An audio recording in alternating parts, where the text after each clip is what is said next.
for community radio.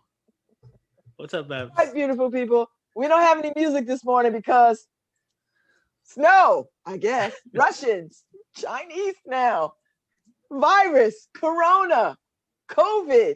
I don't know. Yeah, take your I'm pick. Babz Rawls-Ivy. That's Harry Droz. If we go black, the Russians are not pulling us off. It's just we got tech issues and we're just trying to resolve them. It's Monday. What would Monday be without tech issues on LoveBabz, LoveTalk? So everybody should be like home, enjoying the snow day. Well, we're lucky we're on, right? Because there's some people already losing their power. So Oh God, Harry, don't. Shh. jinx. Hey, I don't want to lose power. Yeah, I definitely don't. Even though I got a generator now. I know. I know. I was thinking about you all day. I was like, Harry got a damn generator. That should be good. Well, you know what? I gotta push come to shove. If I lose power, I got a jump thing in my car.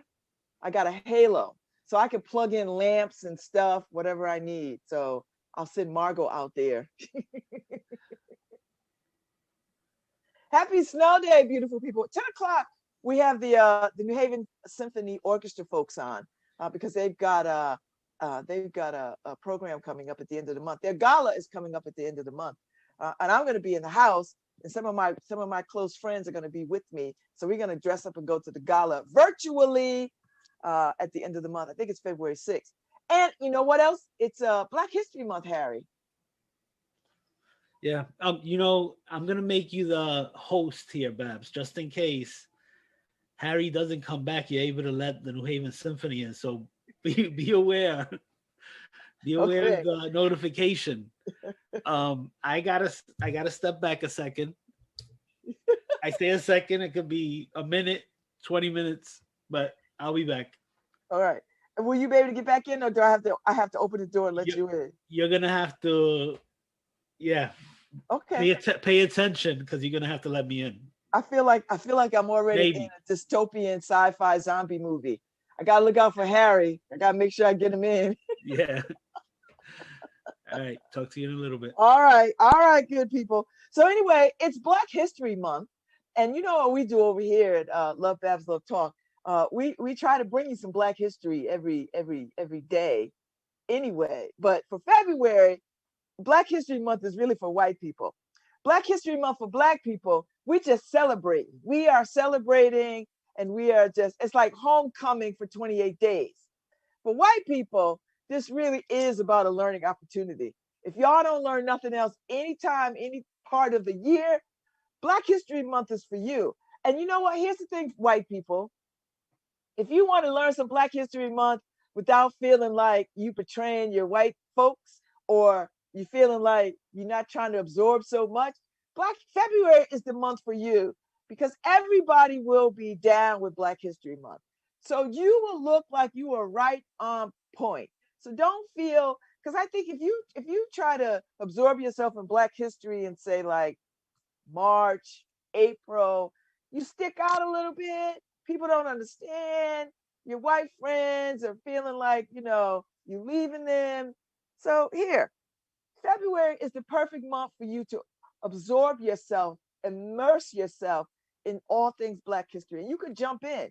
You could jump in at any point of Black history. You pick something: medicine, education, agriculture, politics, astrophysics, space exploration. There is no part of the human existence that Black people have not had some imprint upon. We got Black astronauts, we got Black farmers, we got astrophysicists, we got doctors, we got lawyers, we got Indian chiefs, baby.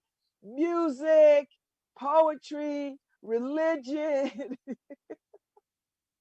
There is nothing in the human experience that Black people have not had a strong imprint of. And honestly, 9 times out of 10, we've invented it. Happy Black History Month, people. So I'm gonna find something. I'm gonna find some Black history stuff for you today before I get off air. And so the other part of Black History Month for me is Valentine's Day falls in Black History Month, which makes much sense because there are no other more loving people than Black people on the planet. Black people are the most loving, kind, generous, forgiving people. I mean, listen, Black people, you can walk into our churches and kill us all, and we will still forgive you. If that ain't loving, I don't know what is. You could decimate our communities, flood our communities with drugs and guns, and we still have love for humanity and the world. You know what I mean? You could have your police people kill us in the street dead, and we still rise and walk in love. We are loving people, so it's only right that Valentine's Day falls in Black History Month. And I know it didn't roll out that way. And Valentine's Day is way older than Black History Month. I get that. So don't be writing me and texting me foolishness. I'm just saying, as a matter of point, it just makes sense. So Black History Month is the annual observance originating in the United States, where it is also known as African American History Month. It has received official recognition from governments in the United States and Canada, and more recently has been observed in Ireland, the Netherlands, and the United Kingdom. So it kicks off from February 1st to March 1st. That's Black History Month. And then March, is Women's History Month. So, I run the inner city newspaper. So what I normally do, I mean, we're Black 365 anyway, but I'm Blacker for February because, I know white folks got to catch up. And the February papers are really for white people. No, honest to God. So what I do is I run a lot of Black history facts, a lot of little known to white folks facts. And then I run right into Women's History Month and I just run Black women stuff, like historical information about Black women. So there's nothing that happens in this world that Black people have not been a part of. Nothing. If you're talking winemaking, if you're talking trips to the moon, if you're talking, just everything. Just anything and everything. We have had our hands in it. And oftentimes we've invented it. We invented the ironing board. We discovered the use of blood plasma, all the things you can use with a sweet potato. I see you, Dr. Carver. There's just all kinds of things. So anyway, Black History Month honors the contributions of African Americans to U.S. history. Among who was the first U.S. woman to become a self-made millionaire. Do y'all know who that is? Madam C.J. Walker. George Washington Carver, who derived nearly 300 products from the peanut. Rosa Parks, who sparked the Montgomery bus boycott and galvanized the civil rights movement. And Shirley Chisholm, who was the first African-American woman elected to the U.S. House of Representatives. And now here we sit just a few weeks out from having the very first African-American South Asian vice president of these United States, Kamala Diva Harris. So listen, it used to be called Negro History Month, and it was created in 1926 by Carter G. Woodson. And so he was a historian, a noted historian at that. It became a month-long celebration in 1976. So listen, look how long it took for it to become a month celebration. He created it in 1926 we had a week. So it took forever to get to a month. So the month of February was chosen to coincide with the birthdays of Frederick Douglass and Abraham Lincoln. So that's why Black History Month is in February. On February 12th, 2019, the NAACP marked its 110th anniversary, spurred by growing racial violence in the early 20th century, and particularly by 1908, race riots in Springfield, Illinois. A group of African-American leaders joined together to form a new permanent civil rights organization, the National Association for the Advancement of Colored People. and February 12, 1909 was chosen because it was the centennial anniversary of the birth of Abraham Lincoln. Okay, so heavyweight champ Jack Johnson became the first African American man to hold the World Heavyweight Boxing Champion title in 1908, and he held it until 1915. First lawyer, John Mercer Langston, was the first Black man to become a lawyer when he passed the bar in Ohio in 1854. And when he was elected to the post of town clerk for Brownhelm, Ohio in 1855, Langston became one of the first African Americans ever elected to public office in America. John Mercer Langston was also the great uncle of Langston Hughes, the famed poet of the Harlem Renaissance. Oh, baby, look how this is all tied together. So I'm giving you today some good facts. So when y'all are with your peoples, you can talk about this. While Rosa Parks is credited with helping to spark the civil rights movement when she refused to give up her public bus seat to a white man in Montgomery, Alabama in 1955, inspiring the Montgomery bus boycott, the lesser known Claudette Colvin was arrested 9 months prior for not giving up her seat to white passengers. The Supreme Court Justice Thurgood Marshall was the first African American ever appointed to the U.S. Supreme Court. He was appointed by President Lyndon B. Johnson and served on the court from 1967 to 1991. Yes, I tell you, there's no walk of life that we have not been a part of in the world. Eminent scientist George Washington Carver developed 300 derivative products from peanuts, among them cheese, milk, coffee, flour, ink, dyes, plastics, wood stains, soap, linoleum, medicinal oils, and cosmetics. He was a busy brother. The first senator, Hiram Rose Revels, was the first African American ever elected to the U.S. Senate. He represented the state of Mississippi from February 1870 to March 1871. The first woman representative was Shirley Chisholm. Shirley Chisholm was the first African American woman elected to the House of Representatives. She was elected in 1968 and represented the state of New York. She broke ground again 4 years later in 1972 when she was the first majority party African American candidate and the first female candidate for president of these United States. Self-made millionaire Madam C.J. Walker was born on a cotton plantation in Louisiana and became wealthy after inventing a line of African American hair products. She established Madam C.J. Walker Laboratories and was also known for her philanthropy.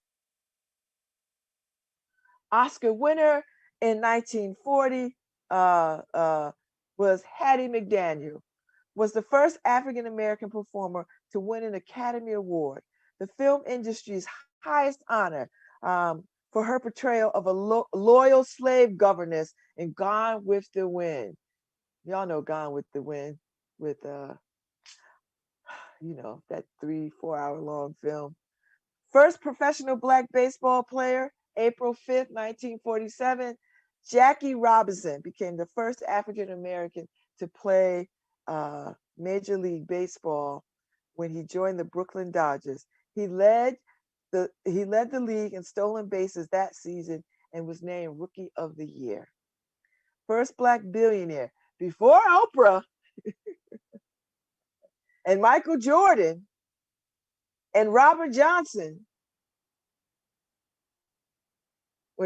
Before Oprah and Michael Jordan joined the Billionaires Club, Robert Johnson became the first African American billionaire when he sold the cable station he founded, Black Entertainment Television, in 2001.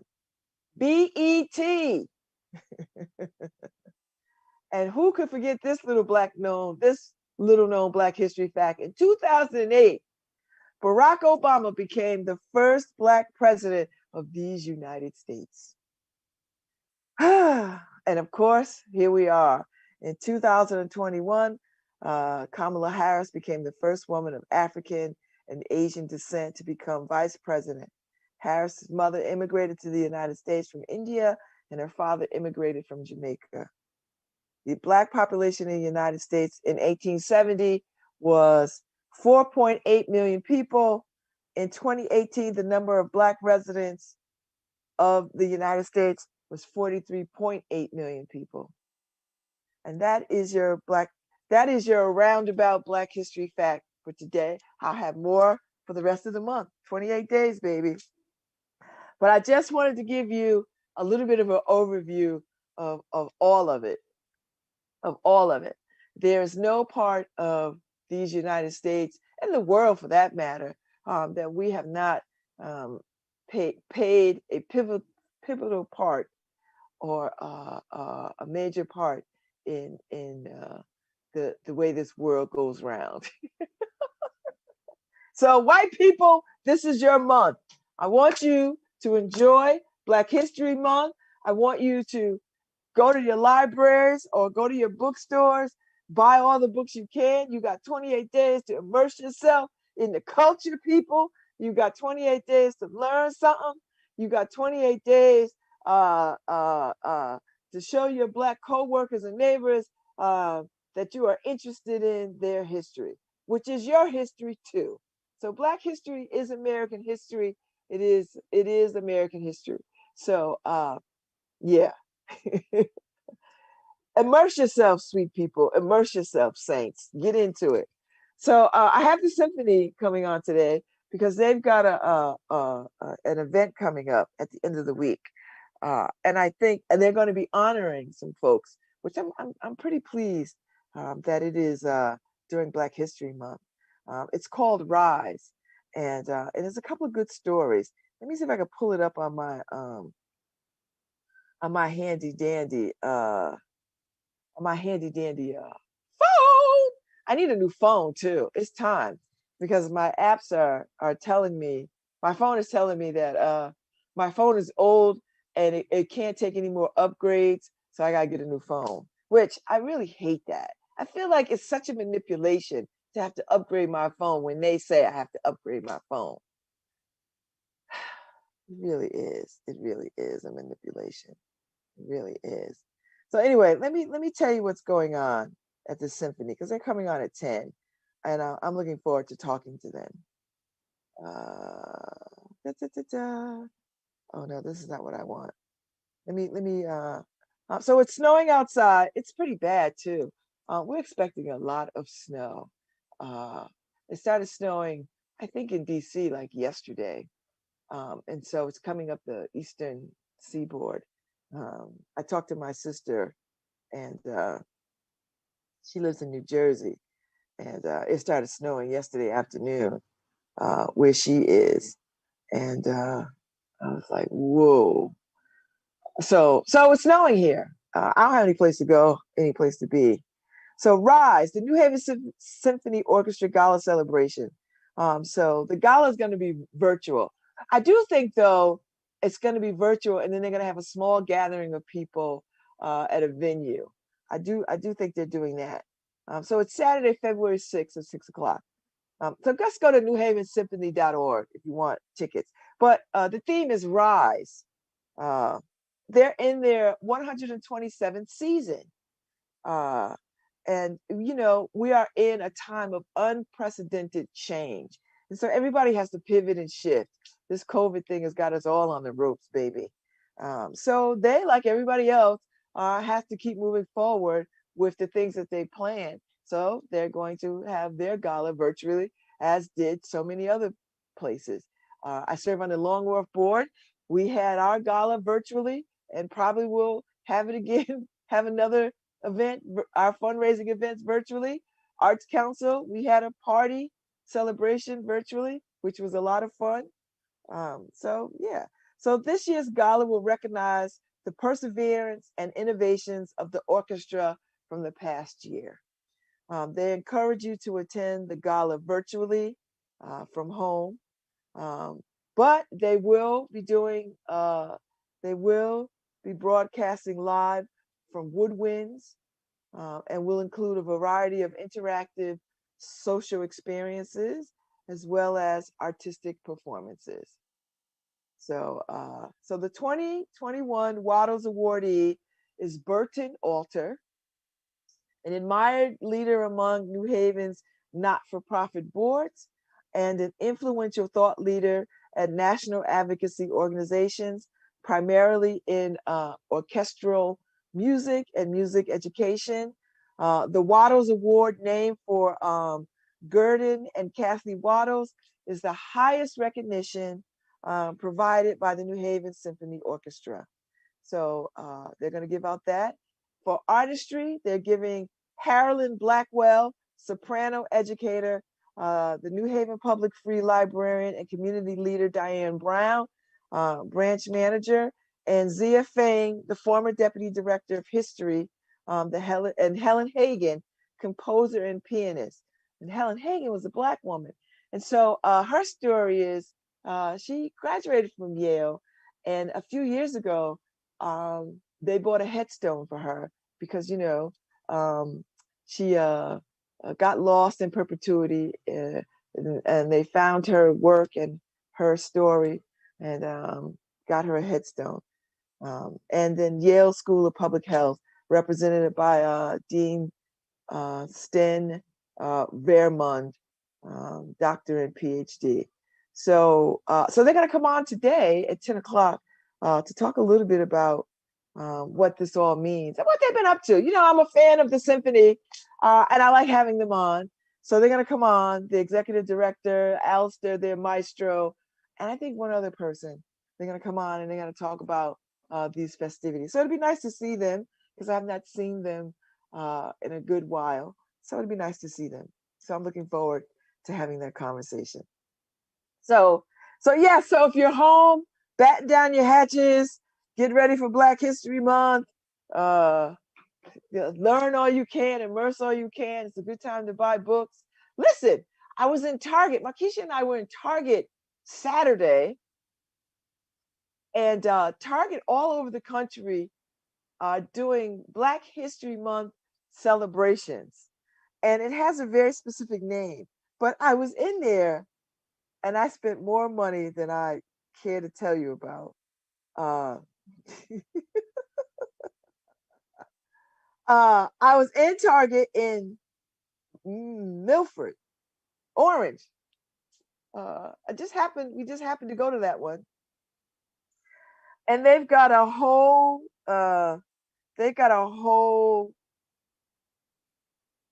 display called Black Beyond Measure at Target, and it's a limited time Black History Month collection, an assortment inspired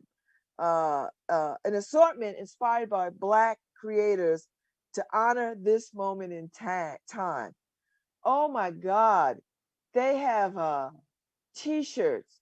They have things that were, I guess they had a HBCU design contest, and they have the winners of that contest and their goods, T-shirts, masks, like masks that we have to wear because of COVID, all kinds of things. So let me tell you what I bought.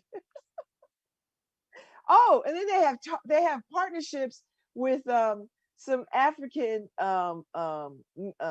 makers of jewelry and baskets and that kind of thing. They've got a fair trade relationship, so they're selling those kinds of things. So I bought a bunch of bracelets. I bought a Ella Fitzgerald doll, a Barbie, Ella Fitzgerald Barbie, and she's like plus size, right? Like she's not Barbie, she's Ella Fitzgerald in the Barbie world. Oh my God, it is I couldn't leave it. It was so beautiful. I have no reason to have a damn Ella Fitzgerald Barbie doll, but I just couldn't. I saw it and I just had to have it, so I bought it. So I have Barbie. I bought the bracelets. I bought a gazillion books. I bought Marcus Samuelson's book. I bought holy cow, what? I bought Marcus Samuelson's book on Black cooking and Black culture. I bought another Black cookbook. I bought a book on our Black children and their beauty. Oh my God. but they have everything. They have albums. They have the whole Motown vinyl, like albums on vinyl records. They have that. They have HBCU T-shirts. They have things for babies like onesies and stuff. They've got bags. They got book bags. Holy cow! I mean, I bought a journal. Everything is it's too far away from me right now to capture it. But I'll make sure tomorrow I'll pull it all in front of me so I can just hold it up. But if you've not gotten yourself to Target, I think today probably you should just go. I think we lucked up that it was because my sister in New Jersey, their Target hadn't set up yet. But I bet you it's set up now because it's Black History Month starts today. So yes, so just go. It's gonna be incredible. I'm gonna go back. I had such a good time shopping. It felt like Christmas. So I guess consumerism, commercialism for Black History Month is a thing now. I'm that's fine. I'm not gonna lament it because anytime that you can find all this Black stuff in one place,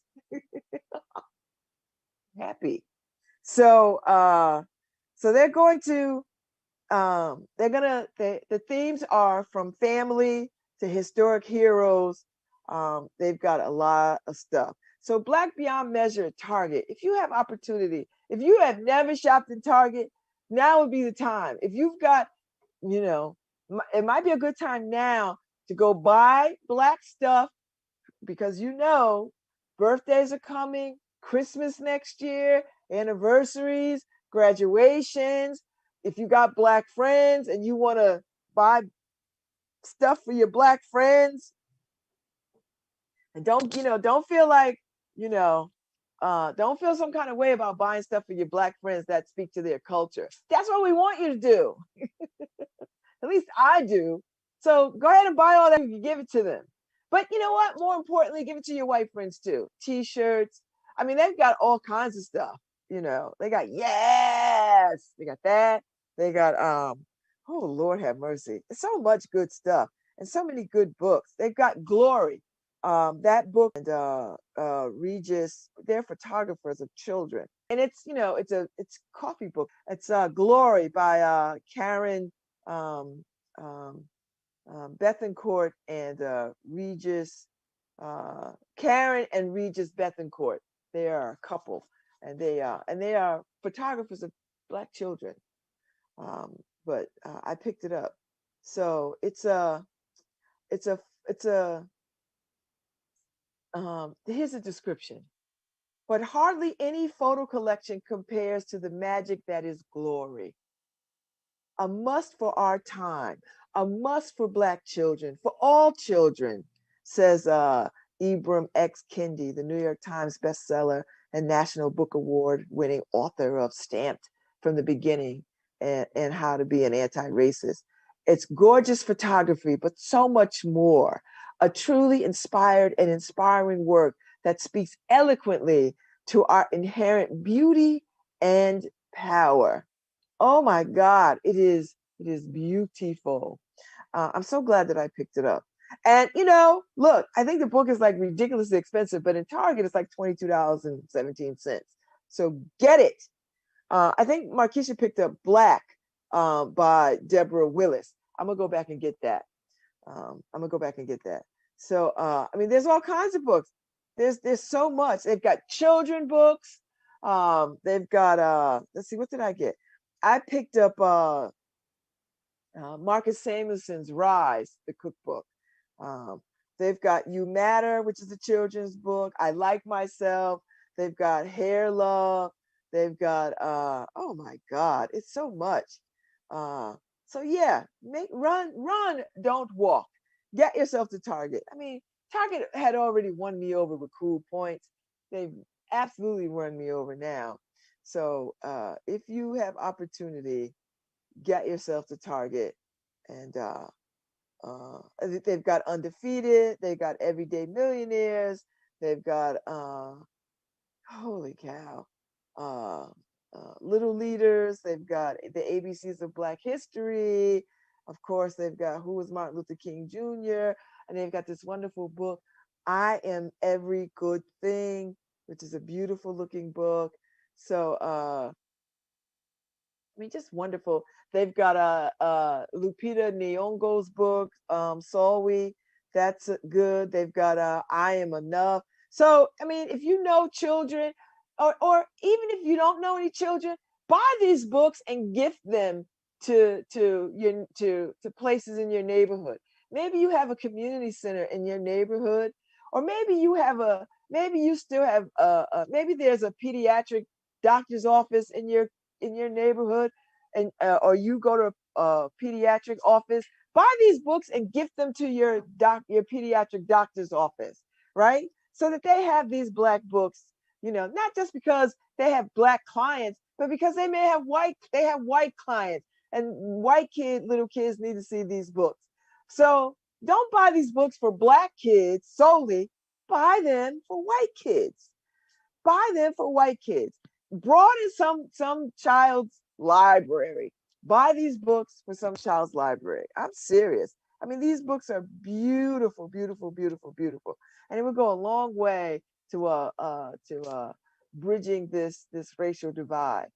So yes, if you see these books, if you go to Target, get these books, and it's a huge display. You cannot miss it.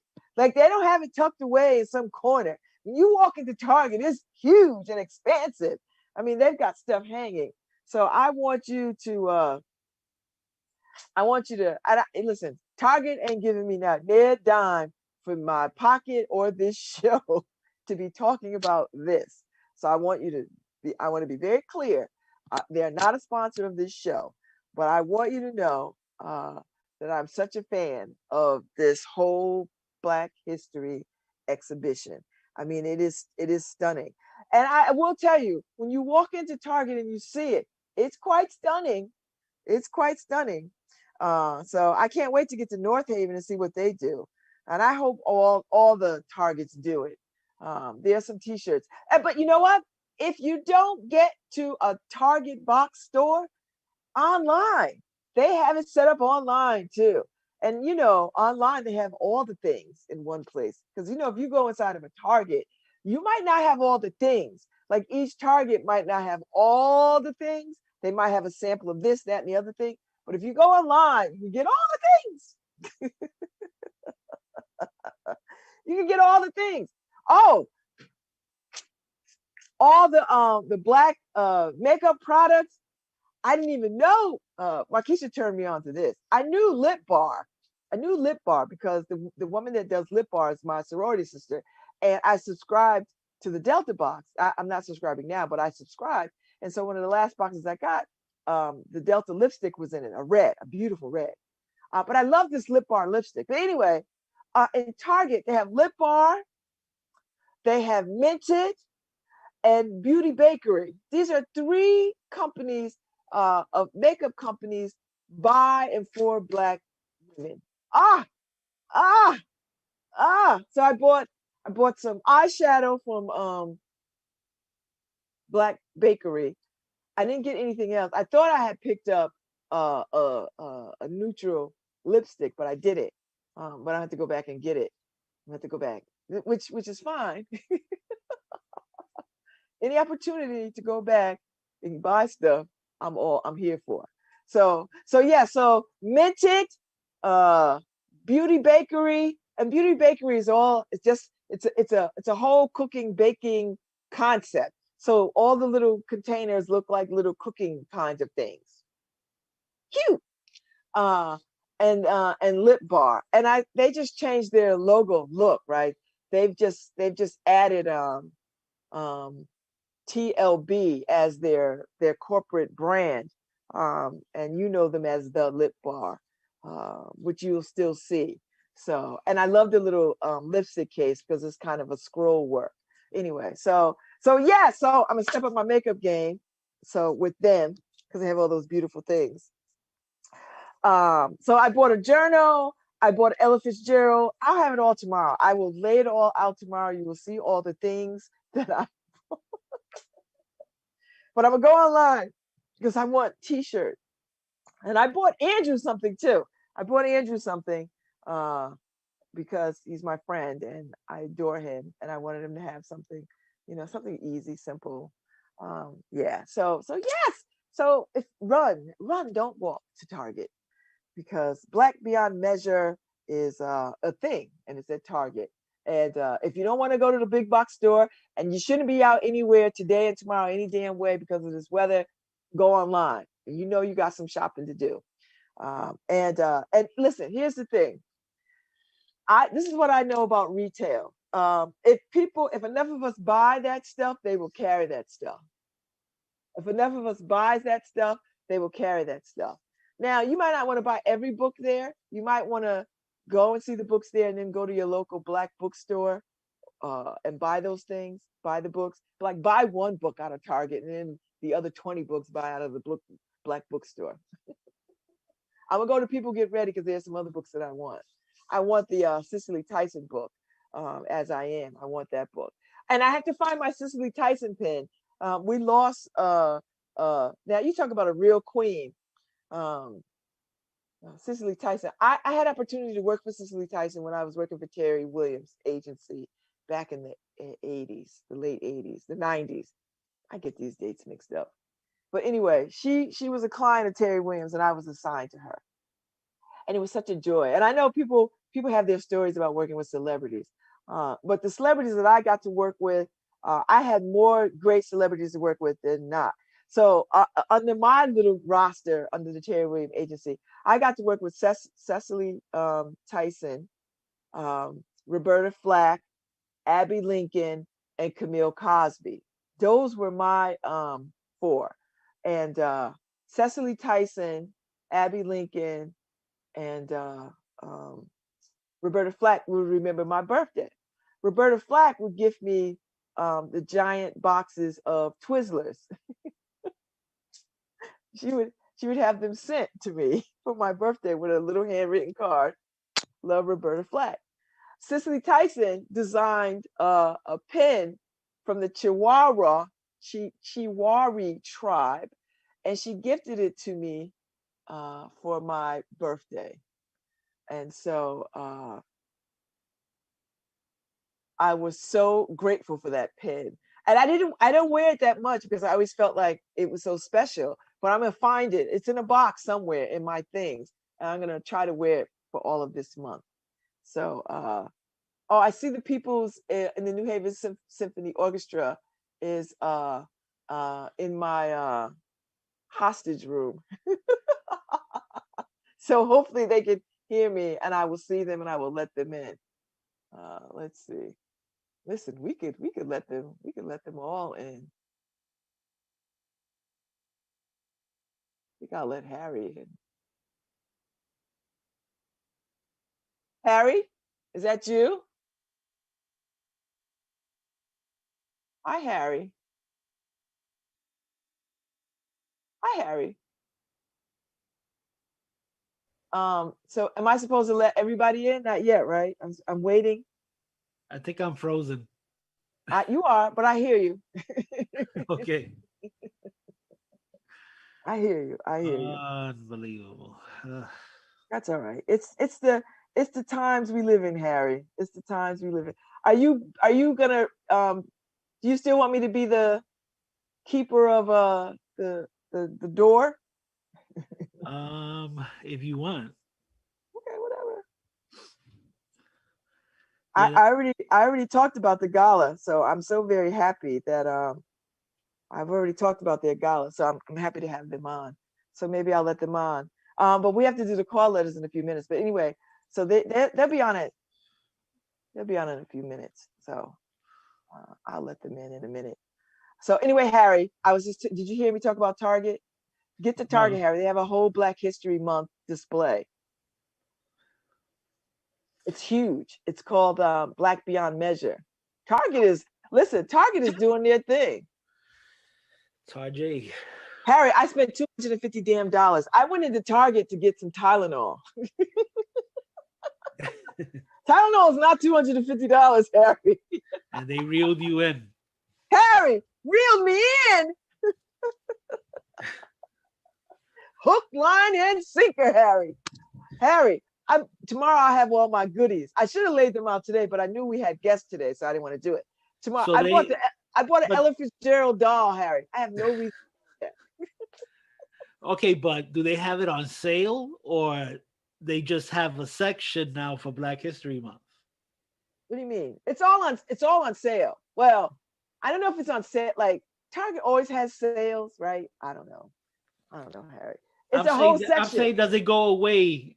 Oh yeah, no, it goes away. You know, they're not keeping that black stuff around. Harry, you know how white people do. You know how they do, Harry. Do they have Sister Harriet with a gun?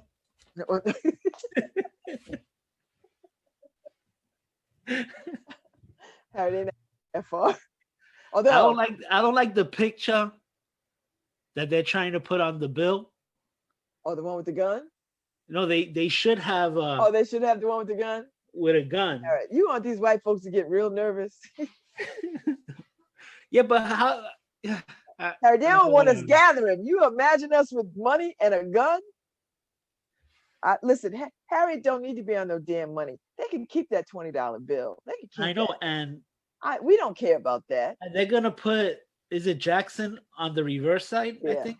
You know what? What's the point? I'm not here for that shenanigans. Yeah. They could. You know what? You really want to do? Put $20 in my pocket. How about that? There you go. There you go. That's what I'd say. Listen, you people are arguing about paying people another $1,400 to get people to get people stabilized during this pandemic. You got to be kidding me.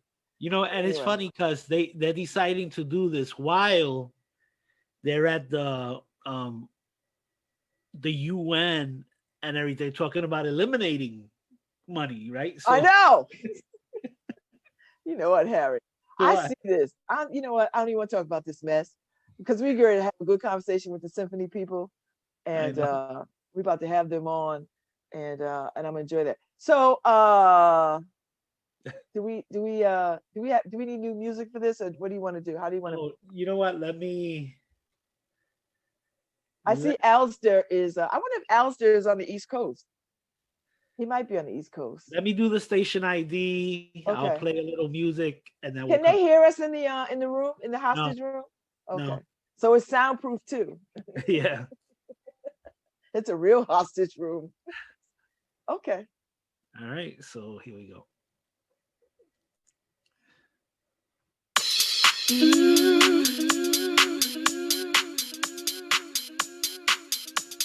Hi, this is Babz Rawls-Ivy from New Haven, Connecticut, and you're listening to WNHHLP 103.5 FM, streaming live at newhavenindependent.org.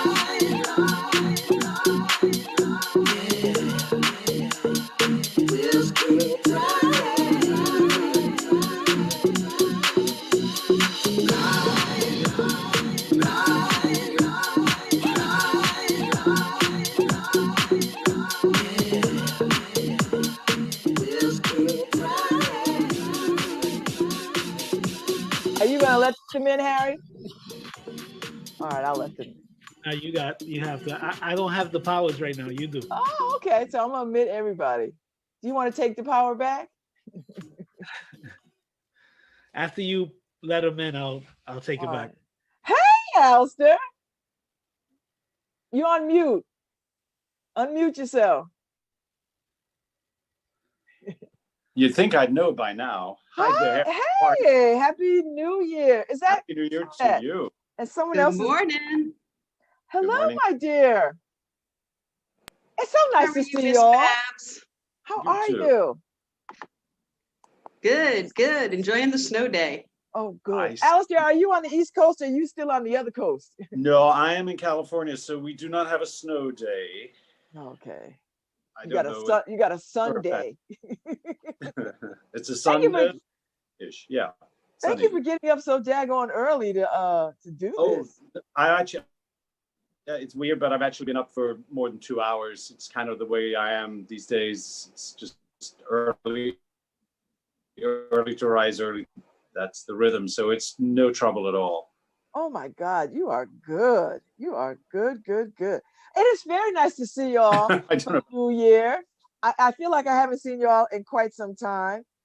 So welcome back. I don't think you've been on the I know Alistair's been on the show, but I don't think you've been on the show I at don't all. think I've been on the show. I think this is my first time. I'm Now excited. we are board members together on the Arts Council, right? That's right. So we hang out on the Arts Council a lot. We just had a board meeting, so I get to see her all the time, which is really nice. But she's never come, so welcome. And I think we have one more person joining from your team, I think, or maybe not. I don't think so.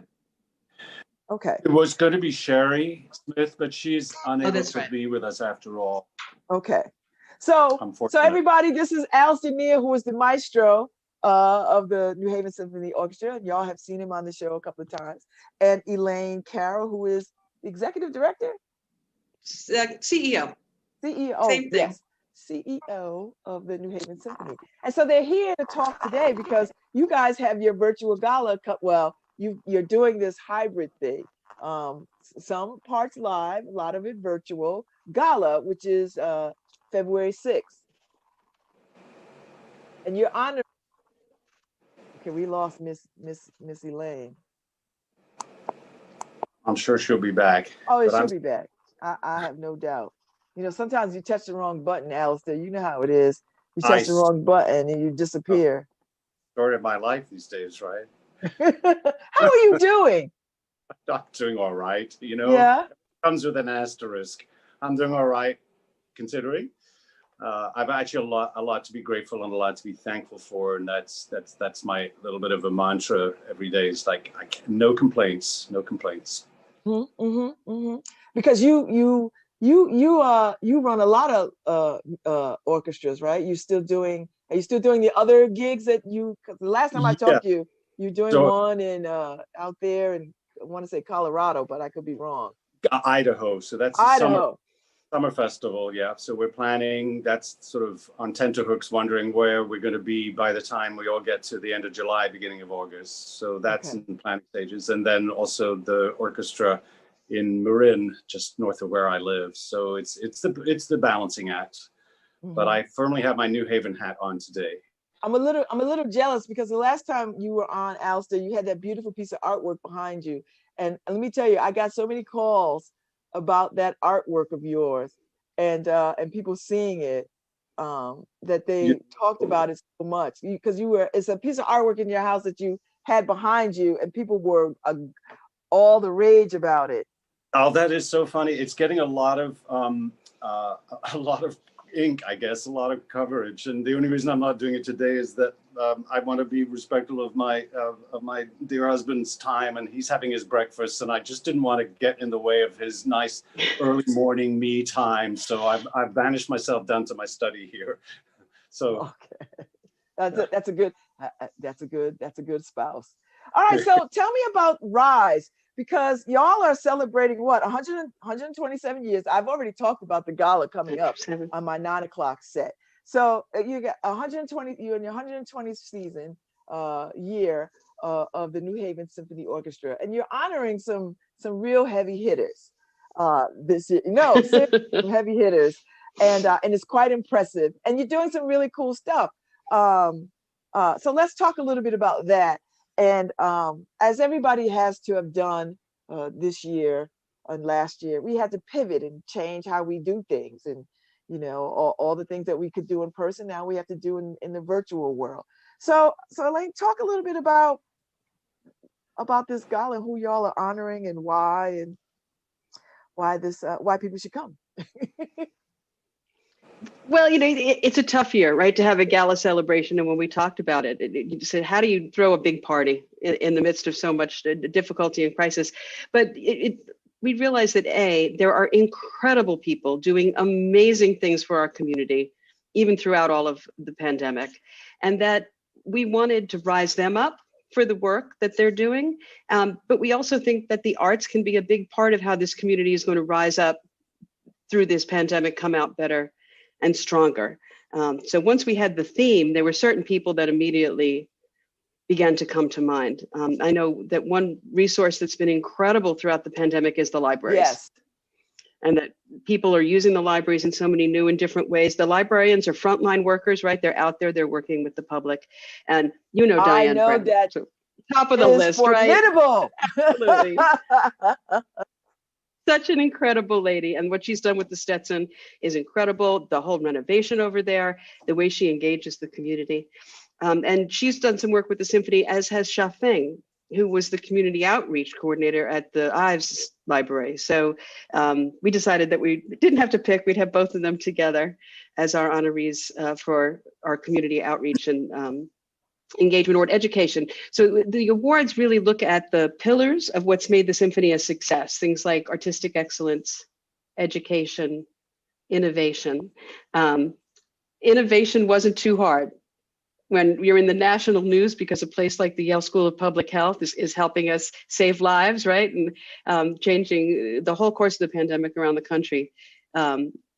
It was natural to think of them. And then we've had an incredible experiences here, Babz, with Sten Verman, who's the dean over there. And he's a big music fan.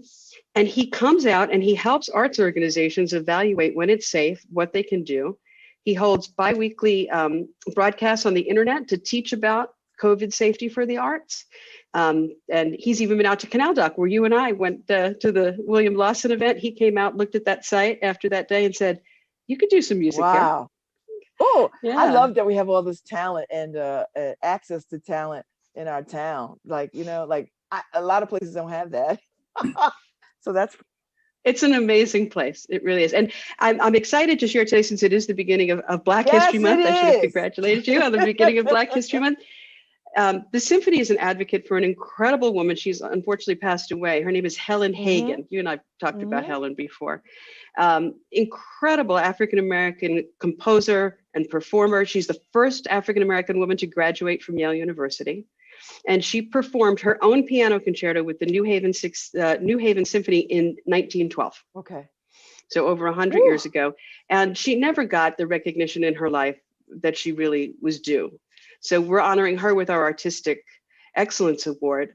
And we reached out to Senator Blumenthal when we made this decision to say, you know, this is a remarkable woman who also served in World War I. She was invited to France to entertain the troops. Yes. She's the only African-American woman to perform in France during World War I, and the United States never recognized her for her service. And I ran a piece on her a few years ago. This is how I met Katie Russo, because this conversation started a few years back, not just today, not just for this, but a few years back when this music was discovered, because I think there wasn't a headstone for her. That's right. And so folks gathered together under I think the Yale umbrella and bought a headstone for her. So Yale was very much involved in that. The other nice thing about it, though, is we put it on Facebook and people from all over the community stepped forward. So dozens and dozens of people, music lovers in the community, when they heard Helen's story, chipped in to help buy that headstone. So it's a little current piece of music history out in the cemetery, as well as something in honor of Helen. And we did learn this past week that they're reading into the congressional record Helen's service to the nation. So Senator Blumenthal was able to arrange that. That is wonderful. So Alistair, you are getting quite the history of little known Black women history, because you had Miss Price and now you've got. That's right. I mean, you are becoming the man with. Well,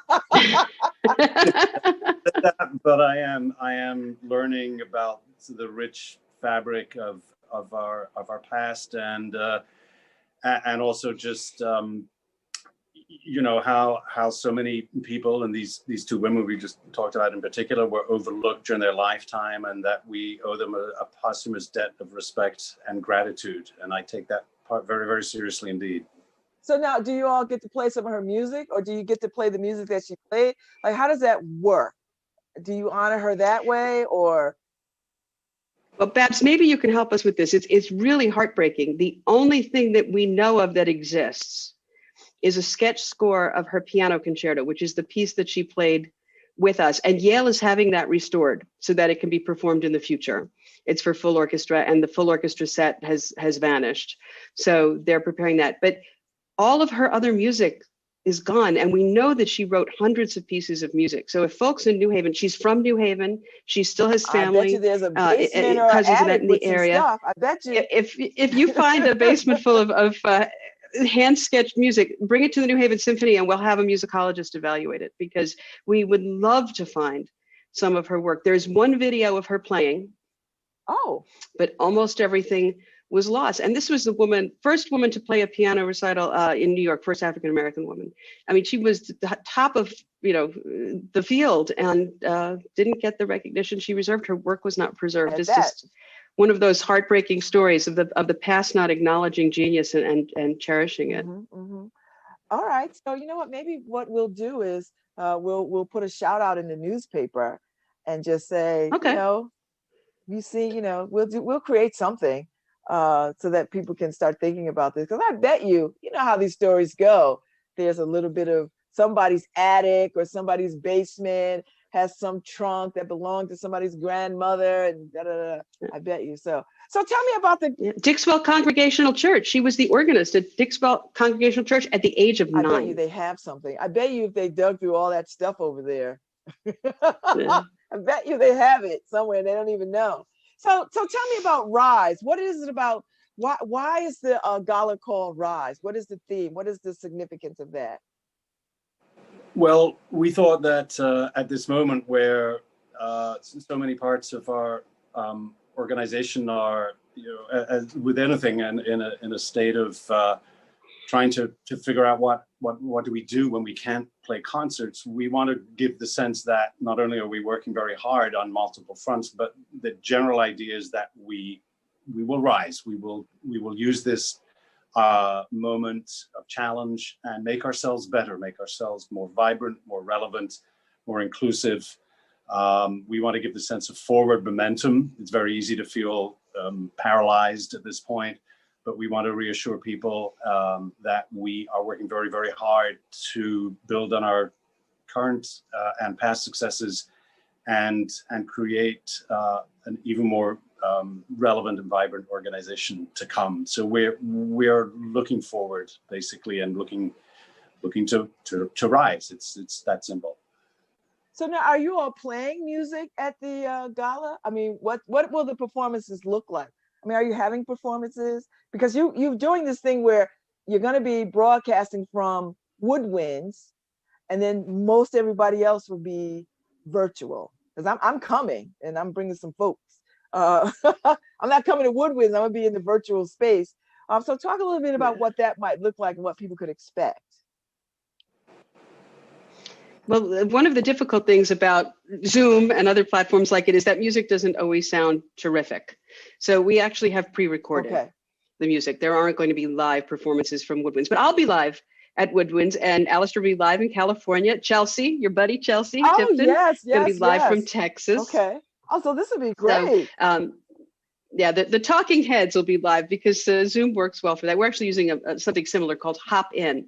The nice thing about it, though, is that you can visit. So we're going to have an after party. You have to come see me at the after party, Babz.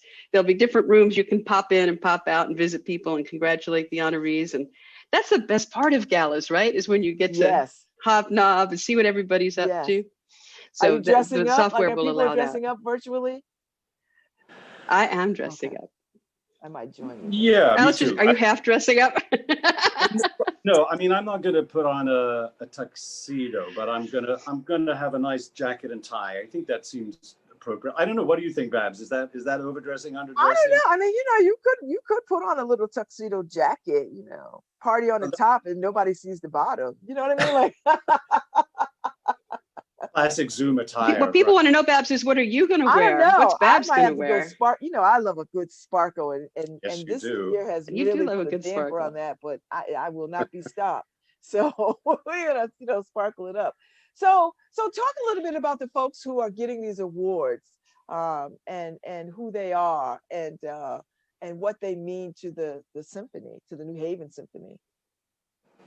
Well, I did miss one, and I don't want to neglect her. So I'm just going to say, Alistair should tell you about the Artistic Excellence Award, which this year goes to the great American soprano Harolyn Blackwell. Oh my God, she is amazing.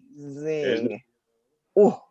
So She, of course, appeared with the symphony at the civil rights related concert that my predecessor William Boughton conducted. I saw that. Yeah, that was in 2019, if I'm not mistaken. Mm-hmm, mm-hmm. So that was the beginning of what has since become an ongoing relationship that the symphony is exploring with Harolyn. I've had a couple of great conversations with her talking about artistic issues and repertoire that we might explore. We've got a couple of interesting ideas in the pipeline that, of course, I can't tell you about yet, but you will know. Oh, you know, if you come on this show, you gotta give my people something. All these things are very much an exploratory phrase, but suffice it to say that Harolyn, I think, is a wonderful icon. And has this wonderful distinguished career singing in opera houses everywhere. And so we felt that it was the perfect occasion to honor her this year. Mm-hmm. An American treasure. I mean, she really is an American treasure. Oh, yes. All right, so the other folks, I mean, you already talked about Diane and Jia Feng. And so tell me about I don't know much about the Waddles Award. Talk a little bit about that, because I think this is the first time I'm hearing this. Well, the Waddles Award is new. We've had a gala honoree in the past, but we never had an official sort of lifetime achievement award.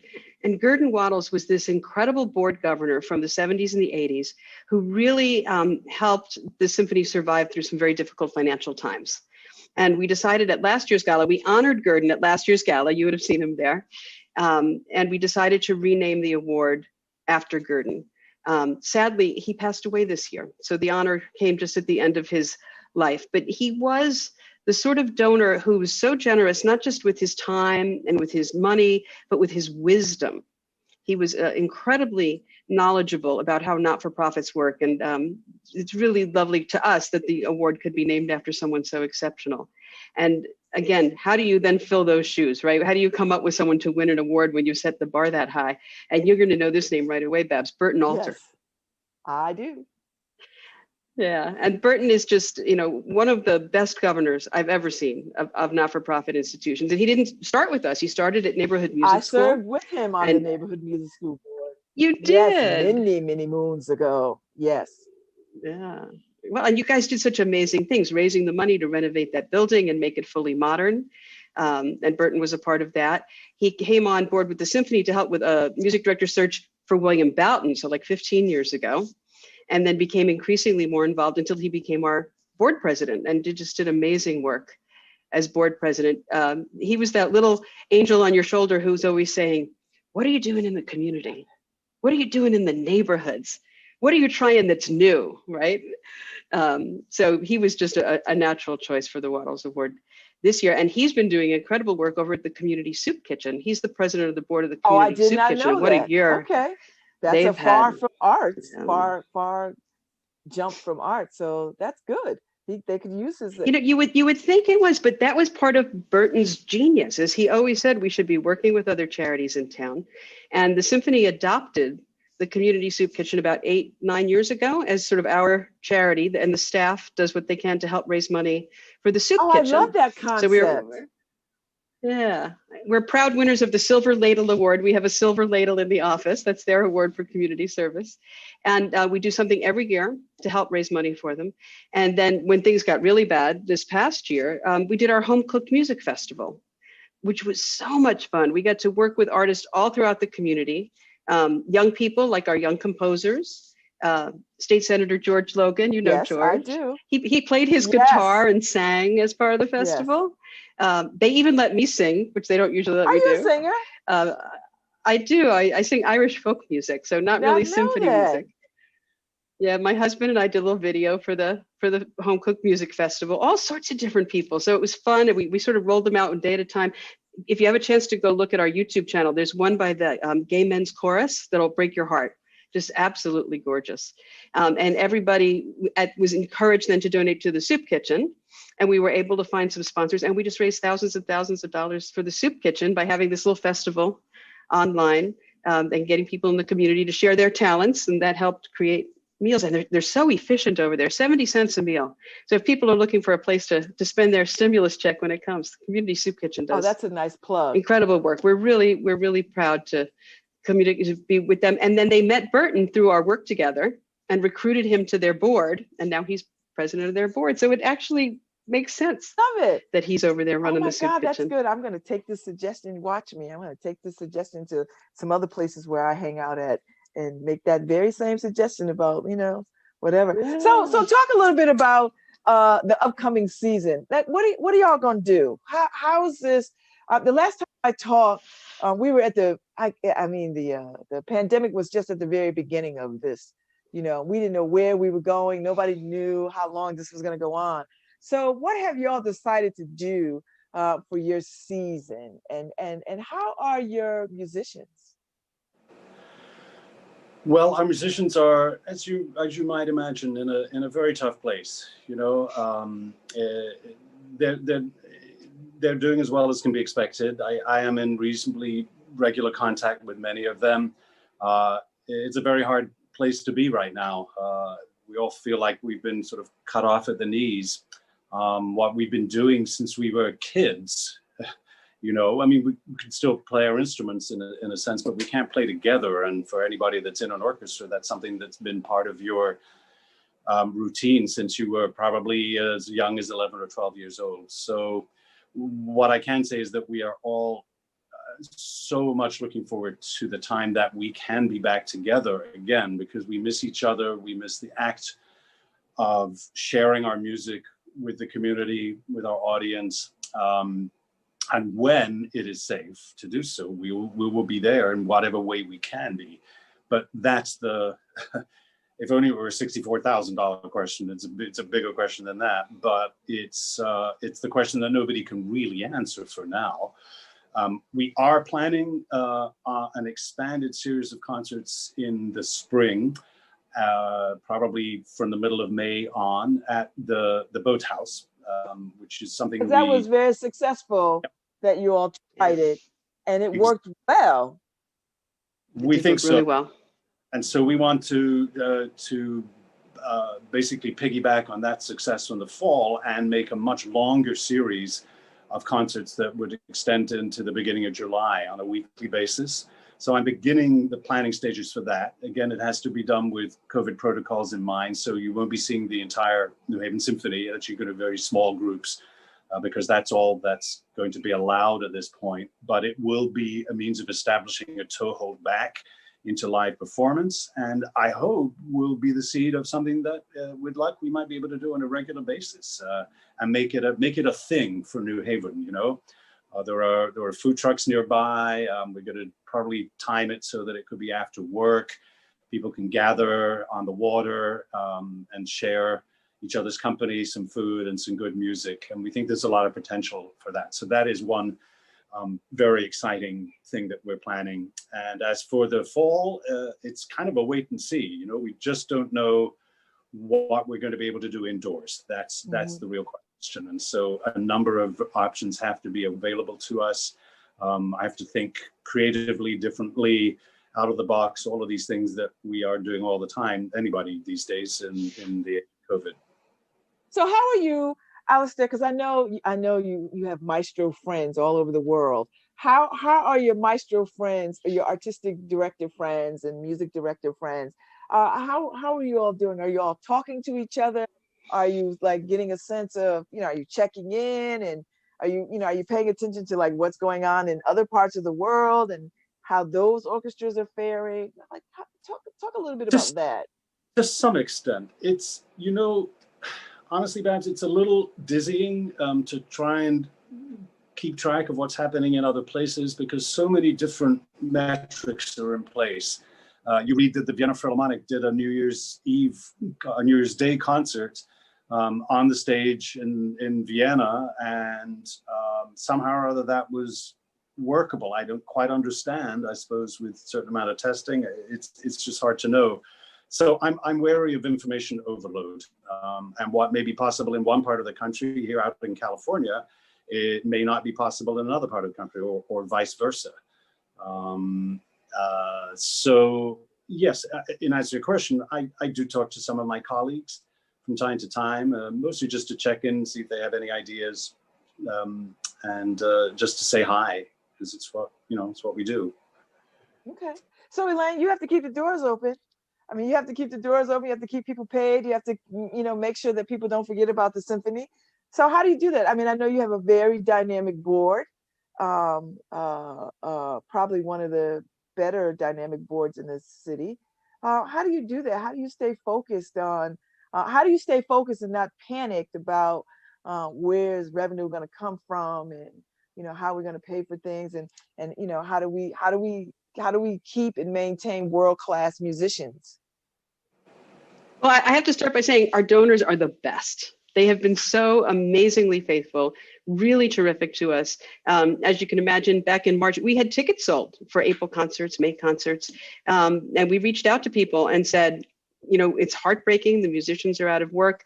If it's possible for you, can we keep the ticket income, and we'll give it to the musicians as a relief fund? And the majority of our ticket holders became donors and donated those tickets back. Okay. And people who were donors donated more. So we were able, at least for last season, between the PPP money, which we got from the federal government, but mostly from our audience, to pay our musicians out through the end of the season for the work that we had promised them. And we were really proud to be able to do that and to support them in that way. That make the next thing we did. I'm sorry, go ahead. I was going to ask you, Babz. so did that make you feel good? Because when you put the ask out there, you never know what you're going to get. Like, you don't know what people's situations are. They could have said, everybody could have said, you know what, I need my money back. But they not only said keep it, and then they offered up some more. Like, that must have made you feel what? Well, it makes you feel valued, right? It makes you feel like you're relevant to the community, that they would choose to support the symphony when there's so much very real need. But I think people see the need for art, right? I mean, what did we all do when we started to lock down? We went to our Amazon Prime subscriptions, right? We started watching concerts and theater and movies. And I wouldn't get through the pandemic if I couldn't go on. And I mean, Alistair talked about that New Year's Day concert from Vienna. That's a big tradition.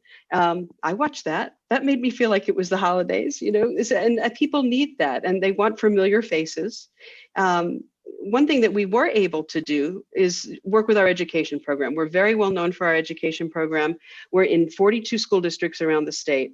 And one of the first things we found when the pandemic got started was the teachers were getting in touch with us saying, how do you teach music online? Right? How do you keep kids engaged in an arts program? And you've met Caitlin Daly Gonzalez, our education director. She's so innovative, and she immediately set to work coming up with new tools that could be used online. One of the things that the symphony does every spring is we go out to school and we let the kids try instruments. We call them our instrument petting zoos, right? They can go in and discover the different instruments. We did that. Wasn't that fun? I had a good time. The adults loved it just as much, I had a right? talent for the violin. There you go. I really and you found out. But... Well, but how do you help a kid figure that out if they can't touch anything? Right. And Caitlin figured it out, and she came out with this online resource. It's on our website if you as an adult want to find out what instrument's right for you. And it tests your pitch and your timbre and your rhythm, and it recommends an instrument. And then that recommendation gets sent to your teacher. And we were hoping that would help our partners in the New Haven Public Schools. We do a lot of work with the New Haven Public Schools. But people started to share it with each other. And within about a month and a half, this tool had been used in every continent in the world except Antarctica. So far. So if they're listening at the same time, please try our online tool. It's only the penguins haven't gotten to use the tool. And this solved the problem that the schools had. So thousands and thousands of kids all around the world are hearing about the New Haven Symphony Orchestra. She took our podcast. We have a podcast about listening to music. Skews a little bit older, more for high school, college kids. She took that and she turned it into a class. Pretty easy to convert with little quizzes at the end of each episode. You fill out your Google quiz and it sent your score to your teacher. And people started using this as like a 1/4 music appreciation class online. Again, used all over the country. Caitlin was so excited because it was used at the LaGuardia High School of the Performing Arts, which is the Fame school from the movie. So she was really tickled that she got to teach at the Fame school by using her her podcast. And, it's a way we can provide work to the musicians now. We have a musician out there right now, maybe not because it's a snow day, who was supposed to be out there working this morning, doing Zoom lessons in the classrooms. We do these all over the state, and we have grant money. So if people are interested, we actually do have grants that help support this work. It doesn't cost anything to the schools for this year because everything's gone remote. We have little kids programs, creating musical readers, where you read a storybook and the instrument plays, and it's really great for like the pre-K through second grade. We have a brand new curriculum, really exciting, on Black American contributions to music. And it looks at the way that things like jazz, blues, Motown, and hip hop. Yay! Because believe it or not, for kids in school, hip hop is like classical music at this point. Right? It is. It's not what they listen to now. It's from like 30 years ago. So we have a group of musicians who are trained to talk about the valuable contributions of Black culture to serious music. And you could call the symphony. Let us know if you have a child in school, a grandchild, and we can have that taught via Zoom to their class during a school day. And it provides work for the musicians. They're paid each time that they teach. So we've got lots and lots of education programs. They're also good for libraries and daycare centers and things like that. Adult education, we work with several different places that do adult education. So right now we do have grant money to help teach virtually and keep people from feeling too lonely at home. Yes, that seems to be a big problem. And I will tell you, the arts community, arts across the board, has really been the saving grace through all of this. I mean, people really look toward the arts, when we all started to get locked in. It was the arts community that really, saved us. You could get onto a YouTube channel, you could go hear artists, and artists were doing things to specifically to help people. I mean, I watched Yo-Yo Ma with his little mini concerts. A friend of mine, so uplifting, mother sent me the concerts, and she said, you have to see this. And I would tune in just like everybody else. Like whenever he would do them, I'd set my YouTube channel to like ding me when he started, right, so that I would never miss them. It was so uplifting to for him to just be that giving with his time and talent. So that was amazing. So Elaine, tell me, moving forward, I mean, the symphony has to be run like a business, like everything else. Moving forward, how do you think about the future? How do you prepare? How do you stay motivated? How do you stay anchored to keeping this symphony intact?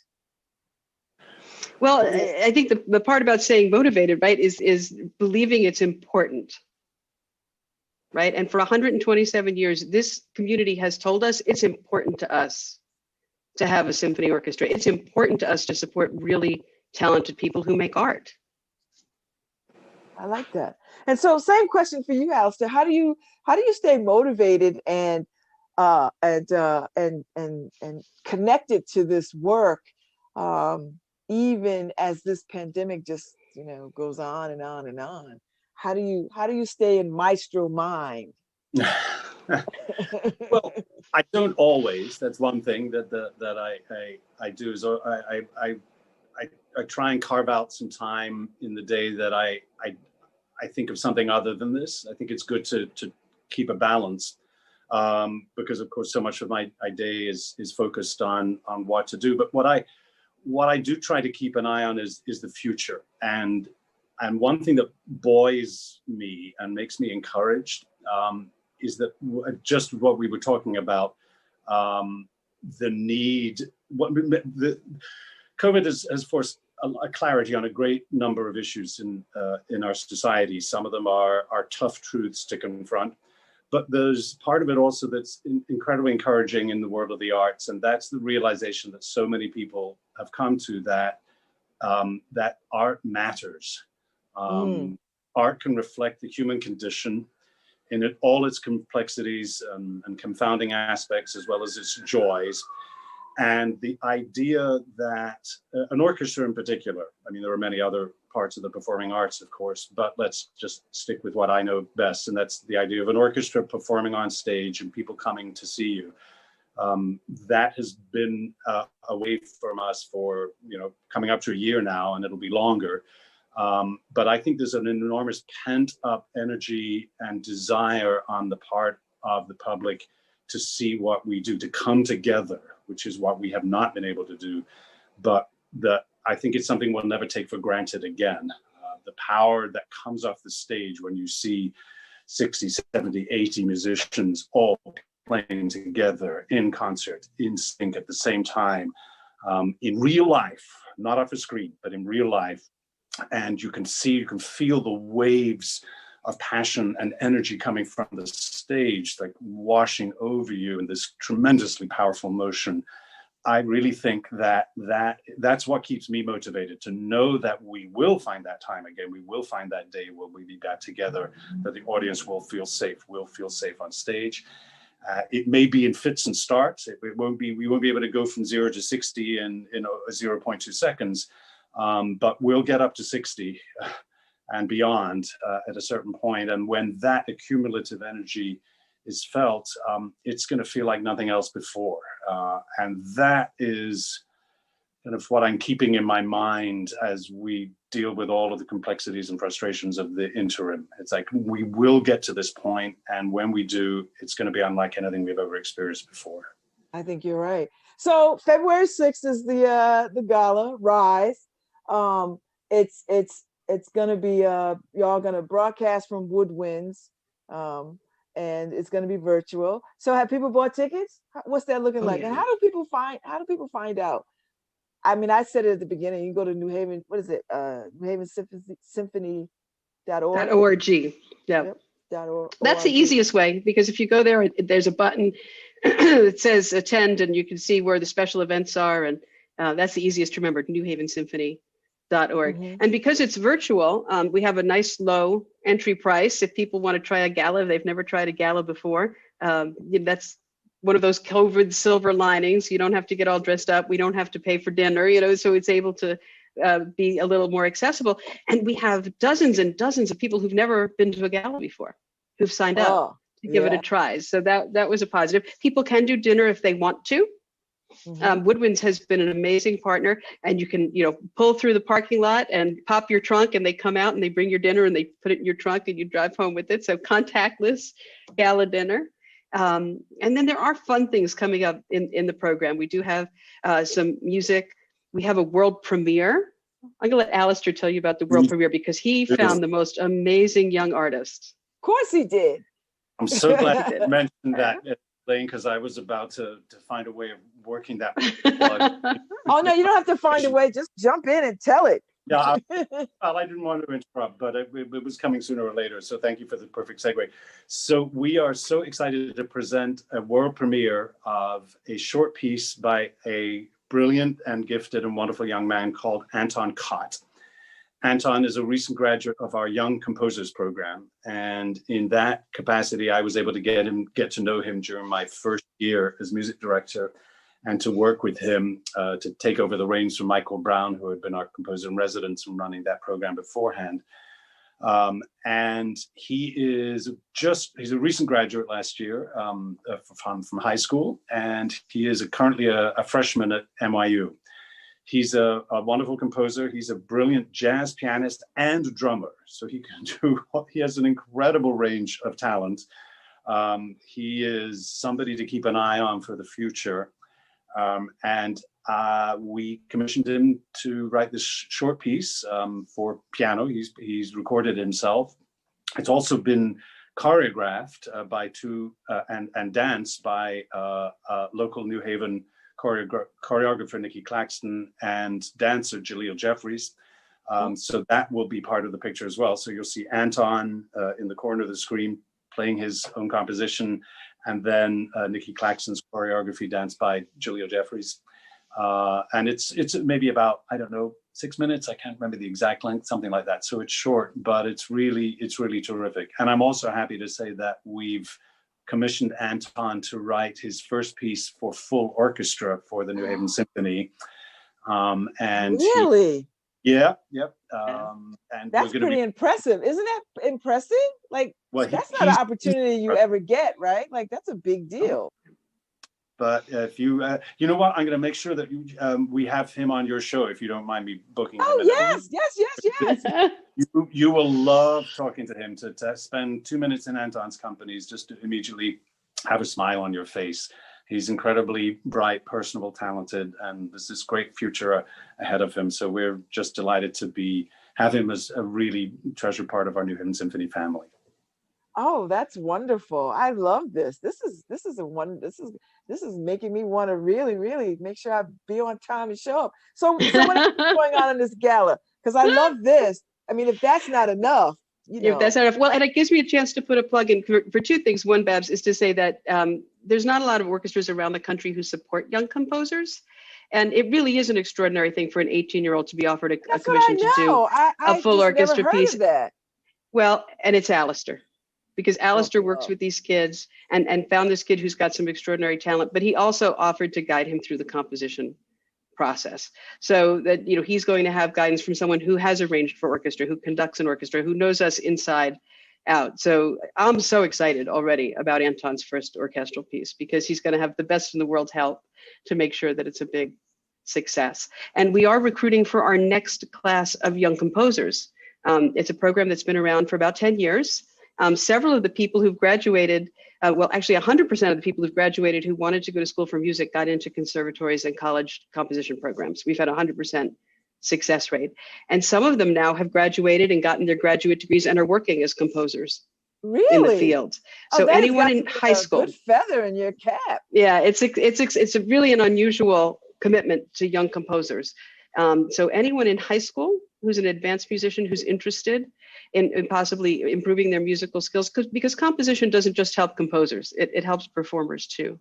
They would work with Alistair. They would work next year with Joel Thompson, wonderfully talented composer who is studying at Yale now. And they have a chance to get their piece recorded at the end of each. So it's a 2-year program. And at the end of the first year, you do a small piece for like 3 or 4 players.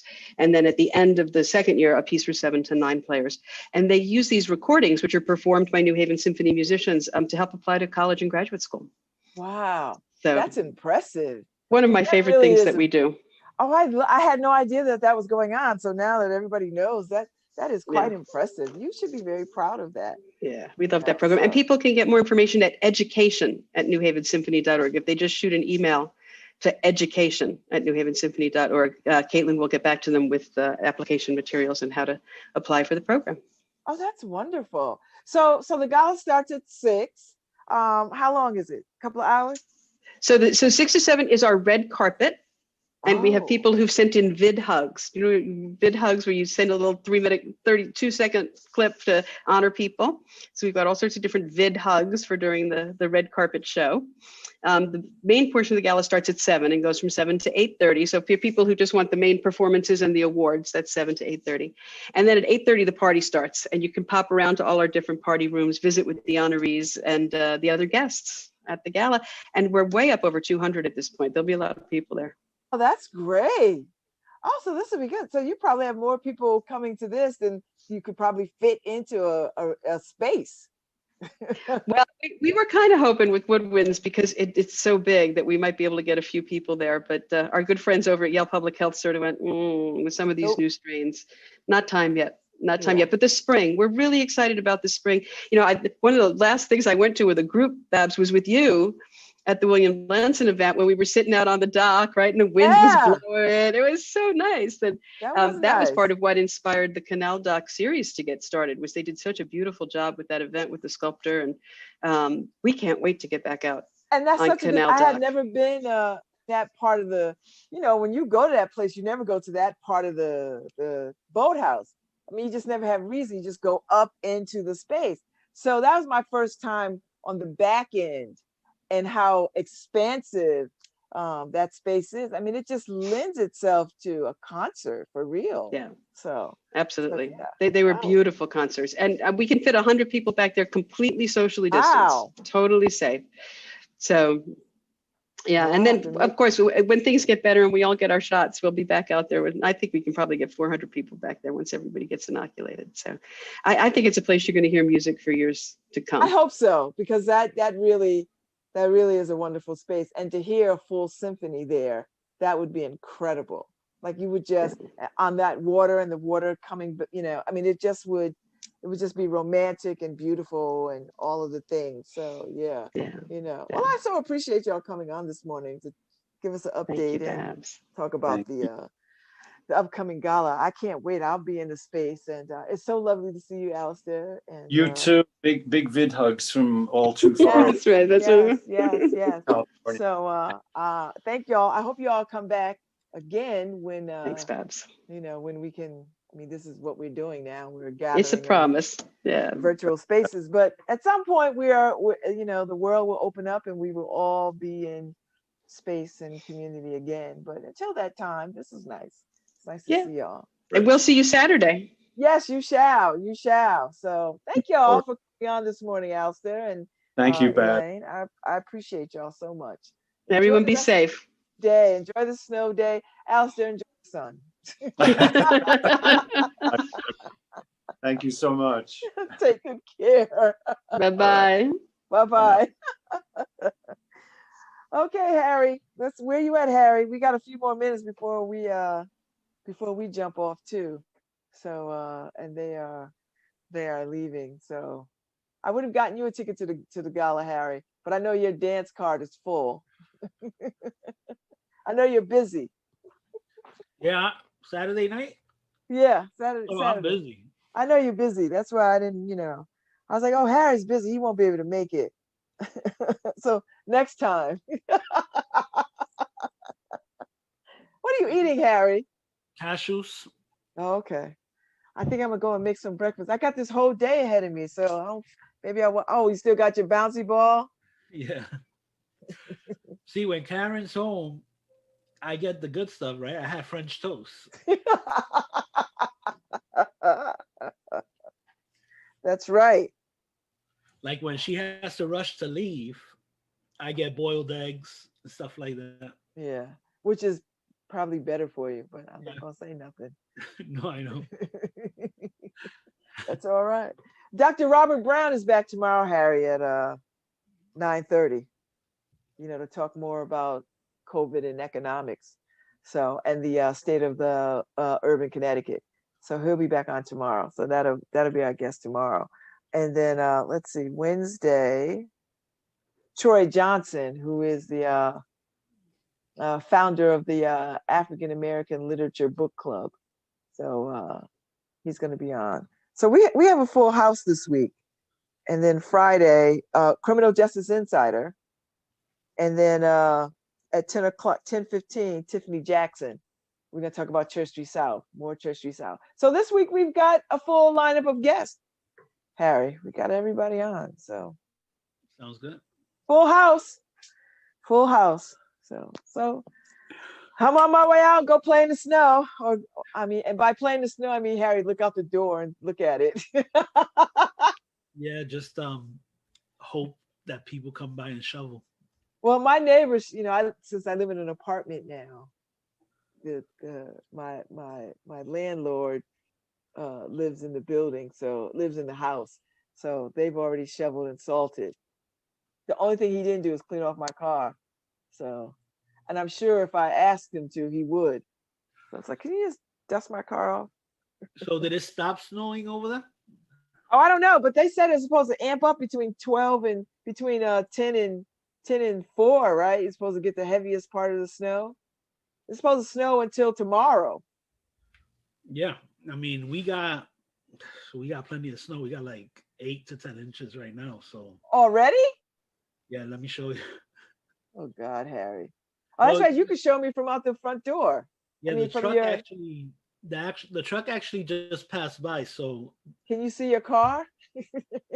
Yeah, they cleaned up around that area. So if you need to drive out. Did you go and clean off your car? Do you go and clean off your car? No, I'm not going today. Oh. See, I would go and clean off my car, Harry, and then Yeah, I don't know if you can see that. I see it. That's your car, like right there. Yeah. See, I would go and clean my car off, Harry, so that it won't freeze. Oh, but then how would you get down? Because you wouldn't be able to get down. Not today. Harry's like, I'll wait for them because I guess they're waiting for it to finish up tonight to send the people out because there's nobody shoveling. Yeah. Well, yeah. Yeah, might as well just wait. And this is the intermission. We're supposed to get maybe another I know. 10 inches. Yeah. So you got more to come. So you just, wait it out. Yeah, I'm gonna go look out the door and because I can't really see out the window what's going on. Because all the shades are down. So I'm gonna say yeah. Look, eyeing it maybe 6 to 8 inches on my steps. Maybe. Oh, you know what? My friend Benita, my friend Sarah, she took a picture of outside her window in Brooklyn. How is it bad over there? In Brooklyn? Yeah, it shouldn't be that bad. They don't get it. Yeah, but no, they're getting it pretty good. I mean, I remember when I moved from New York over here, it was a freaking shock. I can't believe how much snow and ice you guys got over here when I first moved. Yeah, I hear. I don't know if the plows are coming down. It sounds like I hear them coming down the street, but I'm my car's in the driveway, which is nice. Like I'm so glad that I can just pull into a driveway. I mean, they have to basically think about it themselves because it's like, do we waste resources? You see the truck. Oh, there's your plow. Is he moving? Is he plowing? Yeah. Yeah, he just did in front of my car. So okay. I think that's a message that we should probably go and move our cars. Move them where? Where you gonna move them to? Well, what they do is that they clear out empty spaces, right? Oh, and then they want you to move to it. Right. They want you to move to the empty spaces. This way they could clear out that area. Okay. All right. Okay. Well, God, listen, you got a long ways to go to even get to your car.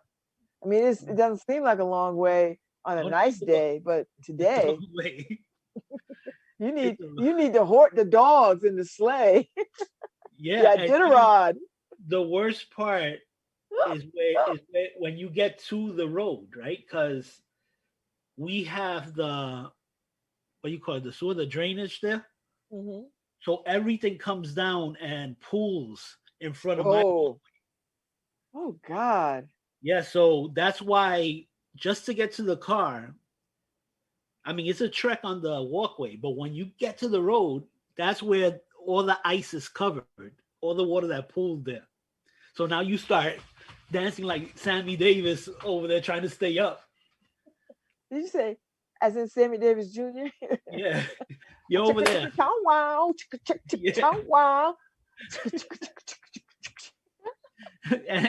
And people think you're dancing. You're just trying to stay on your feet.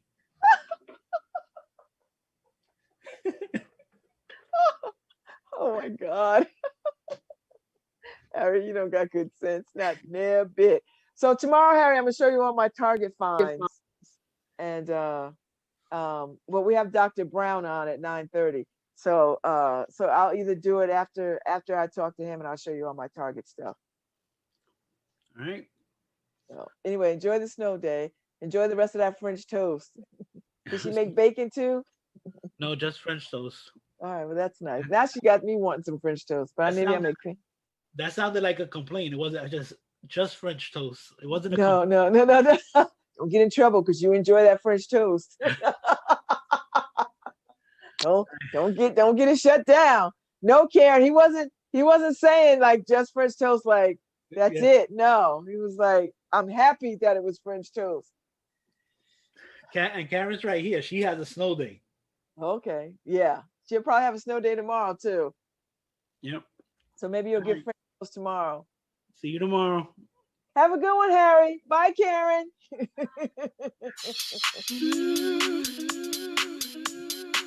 Hi, this is Babz Rawls-Ivy from New Haven, Connecticut, and you're listening to WNHHLP 103.5 FM, streaming live at newhavenindependent.org.